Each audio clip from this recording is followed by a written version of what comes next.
one has forgotten, but nobody talks about it, because this is Atlanta, and this is how we do things. This city itself is a crime scene. After all, Georgia was founded as a de facto penal colony, and in 1864, Sherman burned the city to the ground. We might argue about whether the arson was the crime or the response to the crime, but this is indisputable. Atlanta is a city sown from the ashes, and everything that grows here is at once fertilized and corrupted by the past. In this anthology, I am excited to share 14 writers' take on the B-side of the ATL.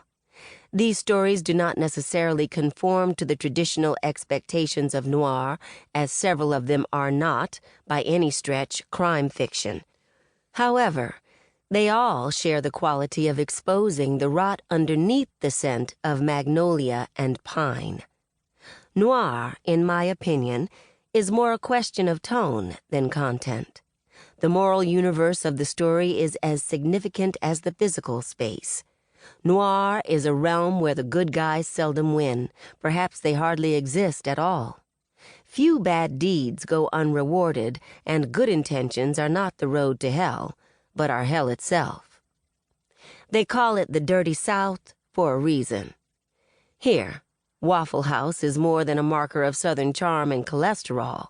Yes, the hash browns are scattered, smothered, and chunked, but narcotics, sex, and cash are available, if not on the menu. Just on the outskirts of the East Lake Golf Club is a neighborhood that is not mentioned on the real estate brochures. Perhaps it's true that servants are just like family, but this is not necessarily an upgrade. Mega churches may save you from sin, but not from the wrath of the past. That said, this book also engages noir in the old-fashioned sense of the word, hard-boiled and criminal. Judges put hits on citizens, crazy neighbors turn out to be homicidal, and victims of homicide. Drug dealers double-cross each other, and sometimes sweet little girls murder just for the hell of it.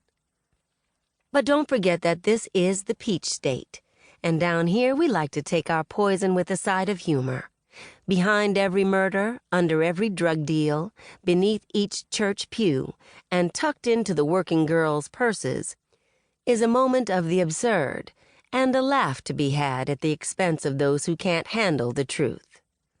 Welcome to Atlanta Noir. Come sit on the veranda or the terrace of a high-rise condo. Pour yourself a glass of sweet tea and fortify it with a slug of bourbon. Put your feet up, enjoy these stories, and watch your back.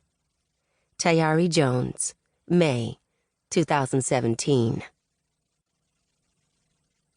Part 1. The Devil Went Down to Georgia. Snowbound by Tananarive Buckhead. Monique took the forecast seriously from the jump. Snowfall projected in metro Atlanta and Buckhead. Only a couple inches, but still.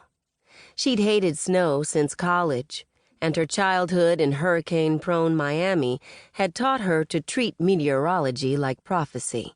So she spent most of Monday afternoon navigating a motorized scooter through the narrow aisles of her closest Publix to stock up on groceries.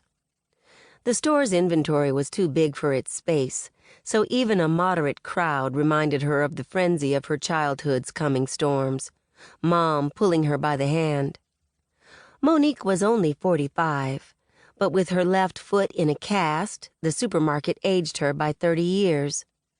Before the roller rink debacle that had sent her to the ER a month ago, her punishment for showing off her old South Beach moves for her nephew, Monique had never noticed how many of her favorite brands were so high on the shelf, or how difficult it was to inspect packages of meat from a scooter.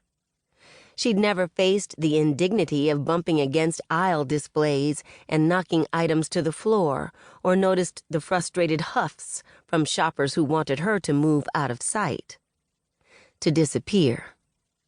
Eyes flitted away in a race not to look at her, to render her invisible.